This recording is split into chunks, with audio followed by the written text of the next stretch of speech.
welcome. I'm Thomas Porteus and you're watching The World Report. Let's take a look at the top headlines this hour. Newly inaugurated President Trump has threatened China and the European Union with 10% tariffs. He also warned BRICS nations that he would impose 100% tariffs if they did not balance trade with the United States on a reciprocal basis. Israeli military chief resigns over October 7th attack failures. The IDF leader says he recognized his responsibility for the defense body's failure in the deadly attack on the country that triggered the Gaza war. Quad foreign ministers have met in Washington following President Trump's inauguration. The diplomats have met in the US Capitol to reaffirm a commitment to a free and open Indo-Pacific. Chinese President Xi Jinping and Russian President Vladimir Putin discussed relations with Trump, Ukraine and Taiwan. During a video call, the two leaders spoke about boosting trade flows and a willingness to build relations with the United States on a mutually beneficial and respectful basis.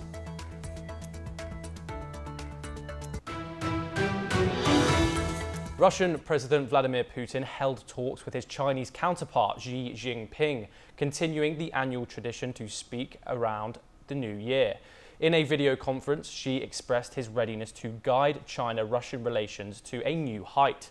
Meanwhile, Putin, calling Xi a dear friend, said Russia and China were building ties based on friendship, mutual trust and support, despite external pressure. Reiterating his intentions over a peace deal with Ukraine, Putin also told Xi that any settlement must respect Russian interests. Beijing has been accused by the US of building up Moscow's war machine by providing critical components for the conflict in Ukraine.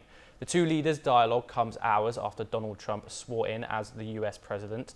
The two leaders have each publicly expressed a hope to reset fraught relations with the US under the new administration.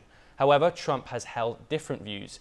He has warned that big trouble will come to Putin if he does not strike a deal to end the war in Ukraine.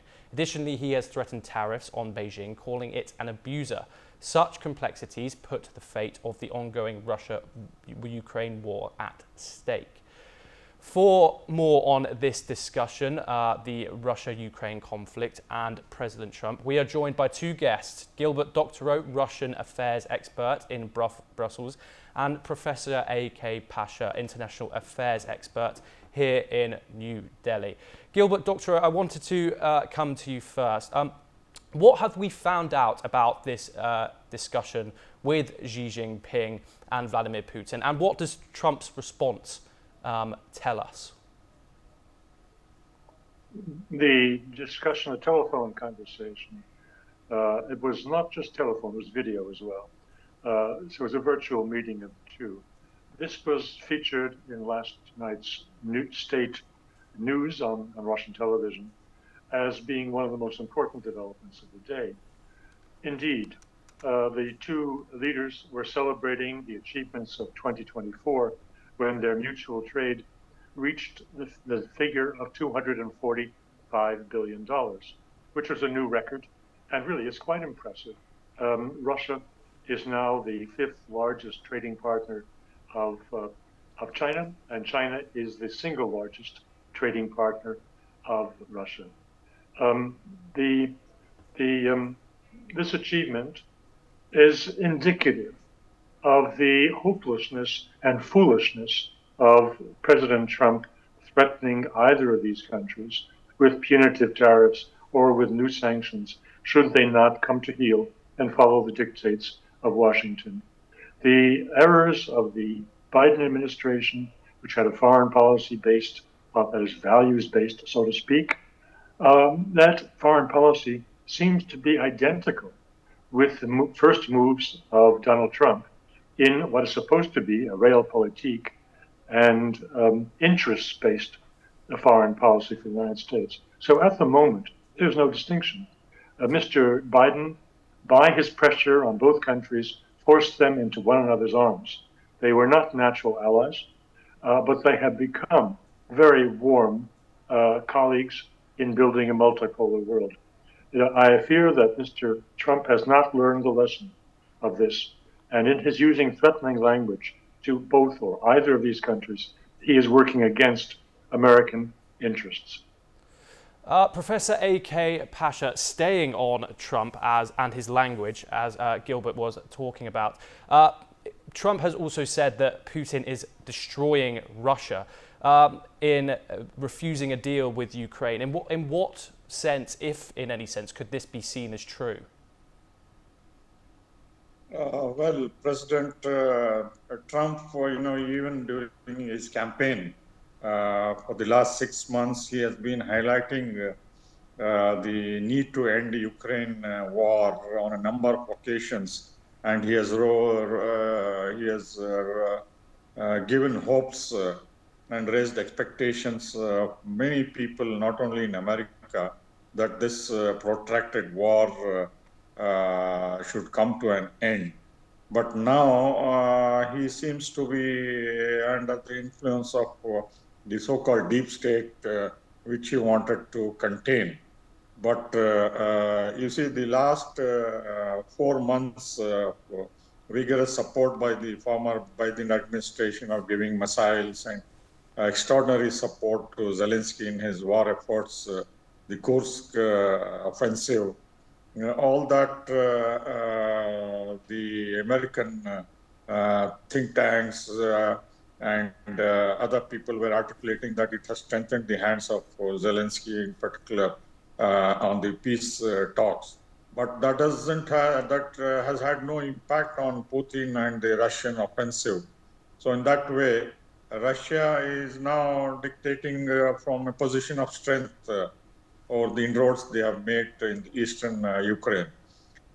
Secondly, you see, the more pressure is brought or delayed the negotiations are, the more the bond between China and Russia will get strengthened. Even otherwise, even if the Ukraine issue is resolved, you see, just as China has stood through thick and thin, despite enormous pressure from the United States to break the link, once there is peace on the Ukraine front and sanctions are lifted, if and when, this will only make the bond much stronger, because Russia has to pay back if there is pressure from the Trump administration on China, on Taiwan, or any other issue in the Indo-Pacific, South China Sea, etc. So this bond, in fact, because of the contradictory policy of the Americans, both during Biden and now the unfolding policy from Trump, is not going to loosen or weaken the Russian-Chinese bond, more so because their policy of strengthening BRICS has become very attractive to countries across the world, from Latin America to Africa, Asia, etc. So in that way, even Trump, with an attractive offer and the peacekeeping troops stationing, so on and so forth, will not, I think, remove the Russian doubts about what exactly Trump has in mind if there is eventual peace talks and an agreement based on what Russia thinks are its prime national interests in Ukraine, and on the assurances that NATO would not intrude into Ukraine and near its border to pose a direct threat on its borders. And also, more importantly, is the new development in Europe, because more and more NATO countries, especially Germany, they want to have economic relations, gas and oil and exports with China. So in that way, the Trump has to accommodate the NATO desire, EU desire, to have relations with both these antagonists, which American policy is trying to divide and separate. Gilbert Doctorow, I just wanted to ask you one last question. Trump's relationship with Putin was very public, especially in his first campaign. And we've even seen Trump now reach out to President Xi Jinping, including an invite to his inauguration, which he did not accept, but his VP attended. How do you see Trump's relationship with these two leaders developing, especially with Trump's such an unorthodox style? No, this will only strengthen the relationship between... Sorry, AK Pasha. I asked that question to Gilbert. Apologies. The alleged closeness between Putin and Trump in his first administration was propaganda, slanderous propaganda, that was raised in the Hillary Clinton campaign, and that was supported by fake information that was passed to her campaign by the security, by the intelligence agencies in the United States. There was no closeness, and in fact, the period of Trump's first administration was a constant downward spiral in the relationship. The situation today, the notion that Trump has some kind of special gift for communication and personal rapport with Putin is utter nonsense. You will note that among the relatively few foreign leaders that Donald Trump invited to the inauguration, the Russians refused to come. Not just Putin didn't come, he didn't send anybody. And that is a perfect statement of the actual relations between the two countries. They are at a nadir. The notion that Mr. Trump can pull a rabbit out of the hat, can bring the two warring parties, Ukraine and Russia, to sit at a negotiating table when one of these countries is headed by an illegitimate ruler whose signature on a treaty will be worthless. I mean, I'm speaking now about Zelensky, who outlasted his legitimate period in office. The notion that these two will sit together and conclude an agreement with Mr. Trump looking on and making his bid for the Nobel Peace Prize is utter nonsense. It's a delusion. And I think it's rather sad that a man who has made his case to the American public on realpolitik and realism and pragmatism has made his first moves in direction of Russia on the same delusional information and misunderstanding of Russia that guided the Biden administration. Thank you very much, Gilbert Doctorow and Professor A.K. Pasha, for that discussion. Unfortunately, we have run out of time. We will now move to some news updates from the Middle East. The day 3 of the Gaza ceasefire comes with its complications. To start with, Israel's military chief is set to resign over the October 7th attack. In a letter to Prime Minister, as well as the Defence Minister, Lieutenant General Herzi Halvani said, as a result of my responsibility for the IDF's failure on October the 7th, and at a time when the military has recorded exceptional achievements in restoring Israel's defence and strength, I wish to conclude my tenure on March the 6th, 2025. This comes when he is working on January the 30th deadline to complete the internal military probes into the failure to prevent the attack. Prime Minister Netanyahu spoke with Haveli and thanked him for his service in the IDF. Meanwhile, Israel continues its offences in Gaza. At least 10 Palestinians have been killed and many wounded in a military raid in the occupied West Bank in the city of Jenin. Dozens have also been arrested by the Israeli army. Reacting to the updates of the war, US President Donald Trump's UN ambassador pick, Elise Stefanik, says Israel has a biblical right to the occupied West Bank. Nevertheless, discussions for a permanent end to the war are under the agreement meant to begin on February the 4th. We will continue our discussion on this. We are joined by two guests, Lev Aran, former coordinator of Israel-India Parliamentary Friendship League, joining us from in Israel, and A.K. Pasha, an international affairs expert. Thank you very much, both of you, for joining us. Lev Aran, I wanted to get more about this resignation of this IDF chief. What are the key reasons behind his resignation, and why now, so long after these October 7th attacks?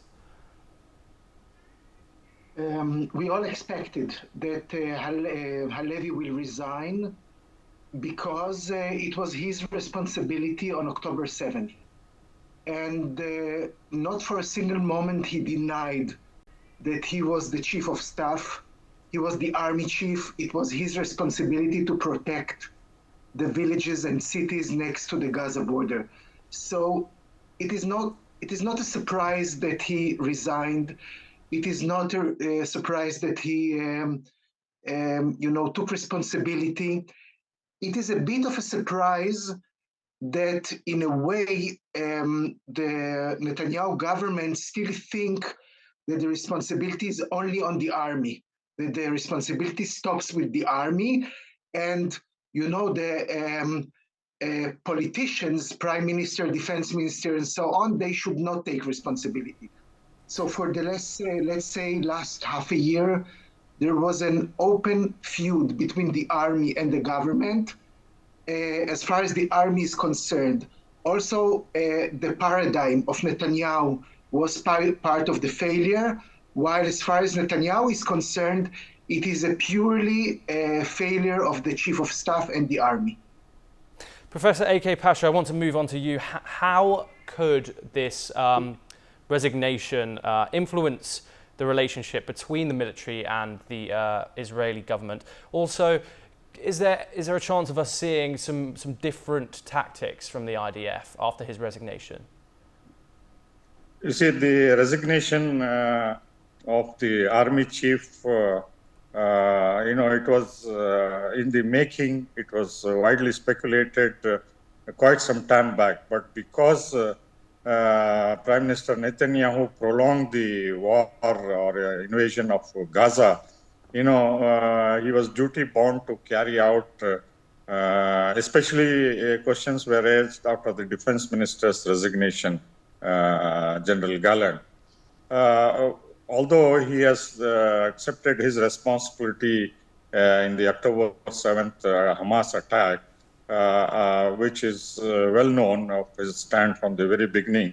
But during his announcement, what is significant is he has called for a thorough inquiry from an external agency, which means he doesn't have much faith in what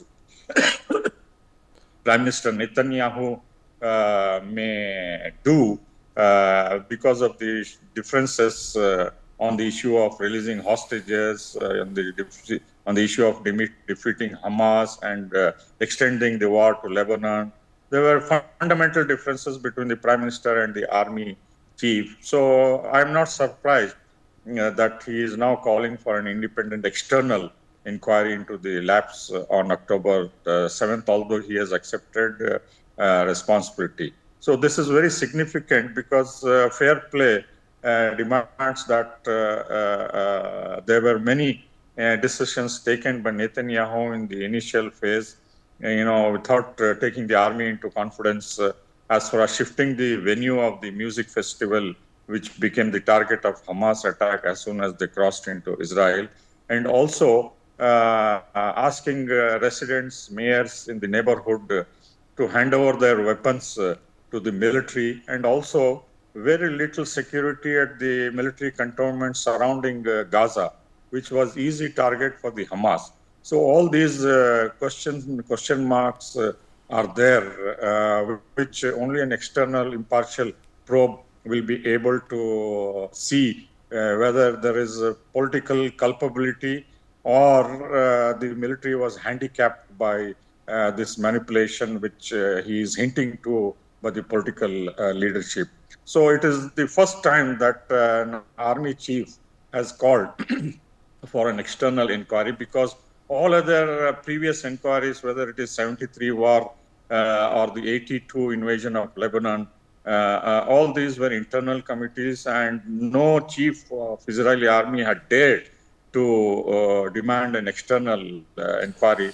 So this has international ramification, whether the UN will be there or the ICJ or even ICC. So this leaves room for the tense relations between the military and the political leadership, which was continuing the war for its own narrow political aims, which led to serious disaffection in the military, because there was virtually revolt in the military. Many soldiers refused to serve, who were sent 3-4 times to the same area to neutralize Hamas.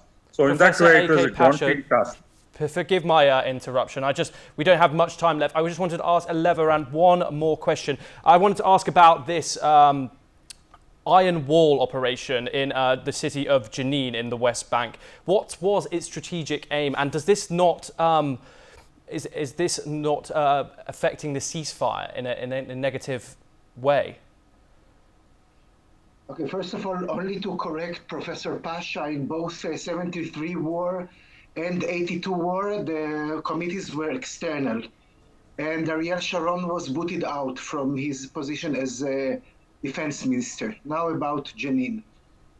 In a way, Israel hoped that the Palestinian Authority will be more successful in Jenin. And the jihadic forces in Jenin will lose the battle against the Palestinian Authority. What we saw last week, that there was a ceasefire between the Palestinian Authority and the local guerrillas in Jenin. And the only thing that the guerrillas promised the Palestinian Authority, they promised not to steal official cars of the Palestinian Authority, and also not to attack officials and bureaucrats of the Palestinian Authority. So in a way, Israel feels that that the attack on Israel is still legitimate as far as the Palestinian Authority is concerned. So in this sense, what we see now is to try to solve the problem of Jenin, which in a way is an unruly place. Nobody rules it. And Israel hopes that after, let's say, 1 week or a fortnight, we will see much less power of the guerrillas inside Jenin. Thank you very much, both Lev Aran and Professor A.K. Pasha, for joining us. We will now move on to some more international news updates. Donald Trump has returned to the White House, sworn in as the 47th President of the United States for a second term. His inauguration has drawn a flurry of reactions from world leaders, some hopeful, some cautious, and others expressing concern about the global order. Here is how the world is responding to this historic moment.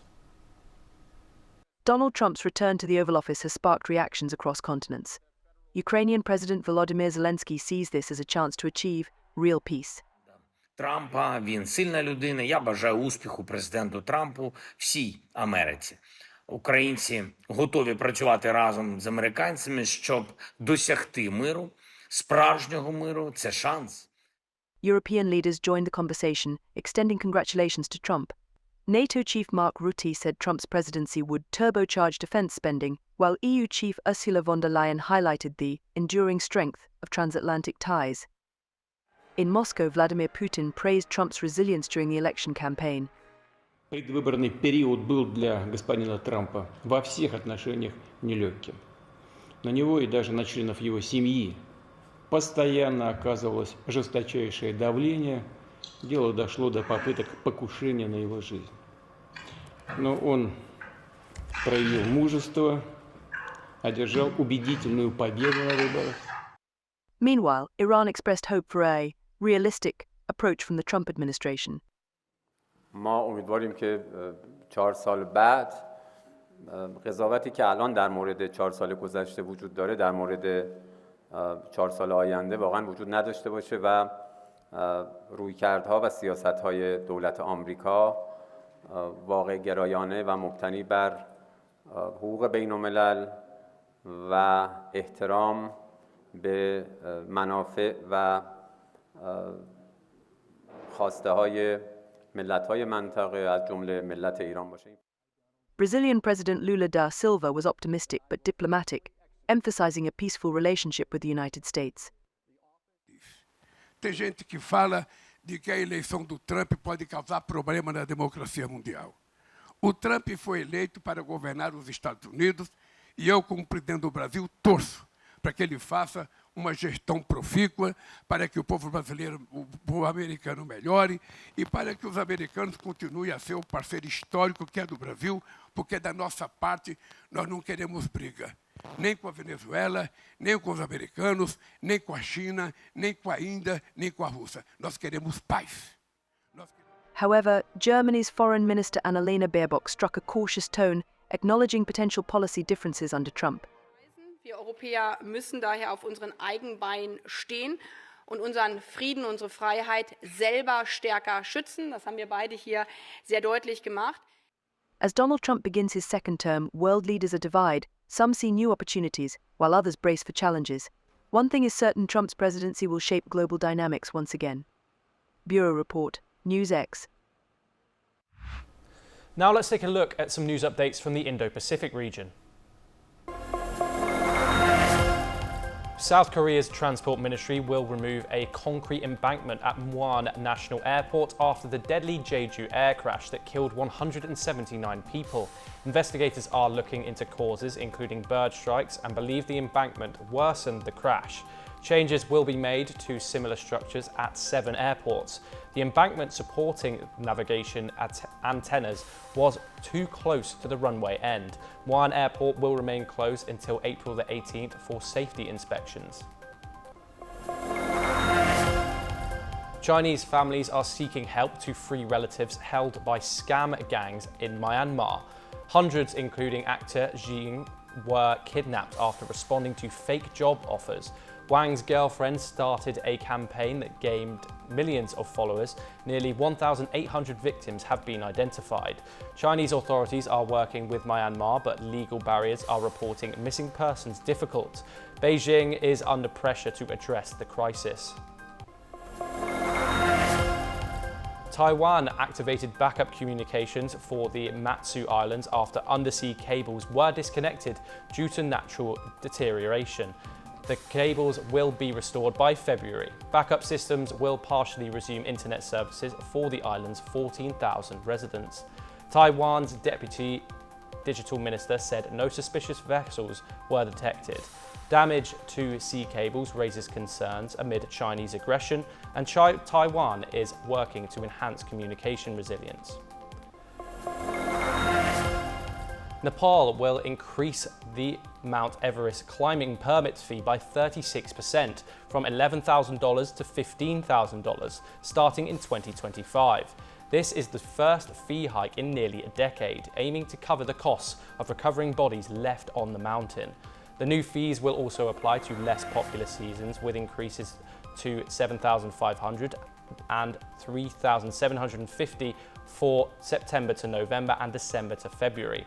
Nepal plans to use the additional revenue for environmental safety measures on Everest. Indonesian rescuers are searching for 13 missing people after a landslide in central Java killed at least 17. Triggered by torrential rains in Pekalongan, the landslide buried houses and roads. About 300 rescuers, supported by police and military, are working in difficult conditions. Officials warn of more rainfall, which could cause additional landslides.